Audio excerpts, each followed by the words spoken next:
আপনারা দেখছেন বার্তা এক নজর। বাড়িতে কেউ না থাকায় লক্ষাধিক টাকার সোনার গহনা চুরি কোন্নগরে। রেকি করে চুরি, কে কখন বাড়িতে থাকে না তা দেখে শুনে চুরি করতে ঢুকে কাজ হাসিল করে গৃহস্থ বাড়ি ফেরার আগেই সরে পড়া চোরের সময় জ্ঞান অবাক করার মতো। আর মাত্র 20 মিনিট বাড়িতে কেউ ছিলেন না, চিলে কোঠায় দরজা খুলে ঘরে ঢুকে আলমারির লকার ভেঙে লক্ষাধিক টাকার গহনা চুরি। ঘটনায় পুলিশের বিরুদ্ধে ক্ষোভ কোন্নগরে। হুগলি জেলার কোন্নগর পৌরসভার 19 নম্বর ওয়ার্ডের চক্রশ্রী ক্লাব এলাকার বাসিন্দা শ্যামল দে সরকার আজ সন্ধ্যায় বাড়িতে ছিলেন না। তার স্ত্রী সুমিতা দেবী ছেলেকে পড়াতে নিয়ে যান বাড়িতে তালা দিয়ে। 7:20 নাগাদ তিনি বাড়ি থেকে বের হন। 7:40 নাগাদ বাড়িতে ফিরে নিজের কাছে টাকা চাবি সে বাইরের তালা খোলেন শ্যামলবাবু। আর কিন্তু দরজা খুলতে গিয়ে দেখেন যে ভেতর থেকে বন্ধ। দরজা ঠেলে দেখেন তবুও খোলে না। তারপর পাশের বাড়ির রতন দাকে ডাকেন। রতন দা শাবল নিয়ে এসে দরজা ভাঙেন। ঘরে ঢুকে শ্যামলবাবুর চোখ ছানা ভরা। দেখেন আলমারি খোলা, জামা কাপড় ছড়ানো, লকারে ড্রয়ারে উধাও। লকারে ভরি পাঁচেক সোনার গহনা ছিল, সব নিয়ে গেছে চোর। দম্পতির অভিযোগ যে কোন্নগর ফাঁড়ির পুলিশ নিষ্ক্রিয় থাকায় এই ধরনের চুরির ঘটনা ঘটছে ভোর সন্ধ্যায়। তাহলে প্রতিবেশীরা বাড়িতে গত বছর অক্টোবর মাসে পুজোর সময় একই রকম ভাবে চুরি হয়েছিল। পাড়ায় মদ জুয়ার আড্ডা চলে, পুলিশ সব যেন জেনেও চুপ রয়েছে। প্রতিবেশীরাও জানান যে এই ধরনের ঘটনায় তারা আতঙ্কিত। সন্ধ্যাবেলায় বাড়িতে তালা দিয়ে আধ ঘন্টার জন্য কোথাও যাওয়া যাবে না, এমন চোরের উৎপাত। এসব চেনা লোকই করছে, যারা জানে কে কখন বাড়িতে থাকছে না, সেই সময়টাকে কাজে লাগিয়ে চুরি করে পালাচ্ছে। পুলিশ চোর ধরুক, না হলে ফাঁড়ি ঘেরাও করবে এলাকার মানুষ। চুরির খবর পেয়ে পুলিশ এলে রাগে বাড়িতে ঢুকতে না দিলেও তার অভিযোগ করেন শ্যামল। যে ঘর থেকে কেন নবমীর দিন আপনারা সবাই মিলে বেরিয়ে যাচ্ছেন, ঘরে কেন লোক রেখে যাচ্ছেন না? তাহলে আমার মনে হয় ওই পুলিশকে না রাখাই ভালো চাকরিতে। তাহলে আমাদের ঘর আমরা নিজেরা থাকবো, আর ওই যে মাইনাটা ওদের দেওয়া হচ্ছে সেগুলো যারা খেতে পায় না গরিব তাদের মধ্যে দিয়ে দেওয়া হোক। পুলিশের যদি এই বক্তব্য হয় তাহলে মানুষ কোথায় যাবে?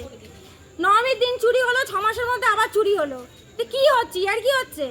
পুলিশ তখন বলেই গেছিল, পুলিশ বলেই গেছিল এই চোর যদি ধরা না পড়ে কদিনের মধ্যে আবার হবে। তো সেম টু সেম হলো, আবার হলো। মানে কি হচ্ছে? এটা খেলা হচ্ছে। এই পুলিশের কোনো দায়িত্ব নেই। পাটাখোর মদখোর গাঁজাখোর এখানে দেখলেন? এসে কি দেখলেন? আমি তো বেরিয়েছিলাম, আমার হাজবেন্ড এসে দেখছে দরজা ছিটকানি মারা, আমাকে ফোন করে বলছে দরজা ভেতর দিয়ে লক হলো কি করে। এবার আমি বুঝতে পারছি না, আমি ওখান থেকে আসবো তারপর তো আমার হাজবেন্ড ফোন করে বলছে এই অবস্থা। আমি 7:20 বেরিয়েছি, 7:40 মধ্যে এই অবস্থা হয়ে গেল। তাহলে তো পাড়া চুরি করেছে। পাড়াতে এইখানে ঠেক আছে, এইখানে জুয়ার ঠেক, এখানে মদের ঠেক, এখানে সব মদের আড্ডা বসে। অনেকদিন আমরা সবাই বলেছি, কেউ কিছু করেনি, পুলিশ তো করেইনি। এই 6 মাস আগে নবমীর দিন এই বাড়িতে চুরি হয়ে গেছে, কিছু হয়েছে? পুলিশ বলছে ঘরে লোক থাকতে পারে, মানুষের কাজ থাকতে পারে না। ঘুষ খাওয়া সব পুলিশ কিচ্ছু করবে না।